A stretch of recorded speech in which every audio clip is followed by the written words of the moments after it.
The mastermind এবার ফিনালেসিমা নিয়ে নতুন পরিকল্পনা সাজাচ্ছেন তিনি। স্পেনের দুই তরুণ লামিন ইয়ামাল এবং নিকো উইলিয়ামসকে আটকাতে বিশেষ ট্রাম্প কার্ড বানাচ্ছেন এই কোচ, যেটা দিয়ে সহজেই হারানো যাবে স্পেনকে। সাথে আনছে নতুন টিম প্ল্যানিং। ফিনালেসিমাকে সামনে রেখে স্কালোনির তৈরি করা সেই ট্রাম্প কার্ড নিয়ে বিস্তারিত জানবো রিপোর্ট।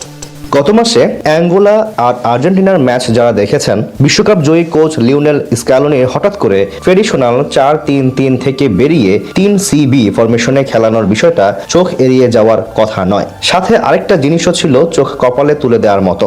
লেফট উইং ব্যাক হিসেবে স্ক্যালোনি এদিন খেলিয়েছিলেন পুরোদস্তুর উইঙ্গার নিকো গঞ্জালেসকে। অবশ্য আর্জেন্টিনার আসন্ন আন্তর্জাতিক ম্যাচগুলোর সময়সূচি দেখলে বুদ্ধিমান মাত্রই 2-2 4 মিলিয়ে নিতে পারবেন। সামনে ফিনালিসিমা উপলক্ষে স্ক্যালোনি এখন থেকে ছক কষছেন স্পেন বধের। স্পেনের সাম্প্রতিক সময়ের সাফল্যে যারা মধ্যমণি, তাদের মধ্যে আছেন আক্রমণ ভাগে দুই প্রান্তে দুই তরুণ তুরুপের দাস, লামিন ইয়ামাল আর নিকো উইলিয়ামস। গতির ঝড় আর নিখুঁত ড্রিবলিং এ যারা প্রতিপক্ষ রক্ষণ দুমড়ে মুচড়ে ফেলতে ওস্তাদ। একইভাবে বেশ লম্বা সময় ধরে আর্জেন্টিনার দুশ্চিন্তার জায়গাও হয়ে দাঁড়িয়েছে দুই full back position. Right back পজিশনে নাহুয়েল মোলিনা মোটামুটি চলনসই হলেও লেফট ব্যাক পজিশনে তাগলিয়াফিকোকে ভরসা করতে পারছেন না স্ক্যালোনি। ইয়ামালের দুরন্ত গতি আর ড্রিবলিং এ যিনি হয়ে উঠতে পারেন আর্জেন্টিনার মোমের দেয়াল। তাই সতর্ক স্ক্যালোনি আগে থেকেই বাজিয়ে দেখে রেখেছেন নিকো গঞ্জালেসকে। ইয়ামালের গতির সাথে পাল্লা দেওয়ার সক্ষমতা অন্য যে কোনো আর্জেন্টাইন ফুলব্যাক থেকে বেশি আছে বলে হয়তো।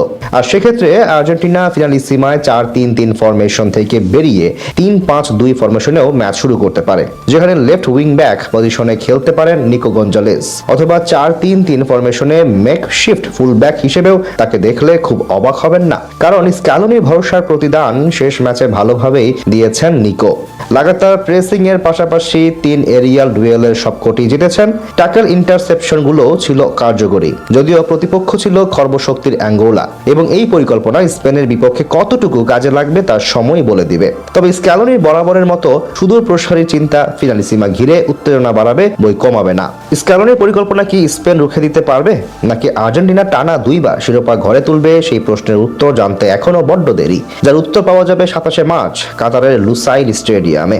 এই ম্যাচ দিয়ে স্ক্যালোনি তার বিশ্বকাপের পুরো স্কোয়াডটাই হয়তো কনফার্ম করে নেবেন। তাই এই ম্যাচ জয়ের বিকল্প নেই আকাশী সাদাদের কাছে। সঙ্গে এই কঠিন ম্যাচে হয়তো সার্ভিস পাওয়া যাবে না প্রাণ ভোমরা লিওনেল মেসির। তাই মেসি বিহীন আর্জেন্টিনা কেমন সেটাও হয়তো জানবে আকাশী নীল সমর্থকরা। অবশ্য ম্যাচটা কাতারের লুসাইলে, যেটা আর্জেন্টিনার জন্য লাকি ভেন্যু, কেননা বিশ্বকাপ জিতেছে এই ভেন্যুতেই। তাই আর্জেন্টিনাকে যোগাবে আত্মবিশ্বাস, সঙ্গে দর্শক অ্যাডভান্টেজটাও পাবে স্ক্যালোনির দল। সব মিলিয়ে বিশ্ব চ্যাম্পিয়নদের জয়ের সম্ভাবনাই সবচেয়ে বেশি।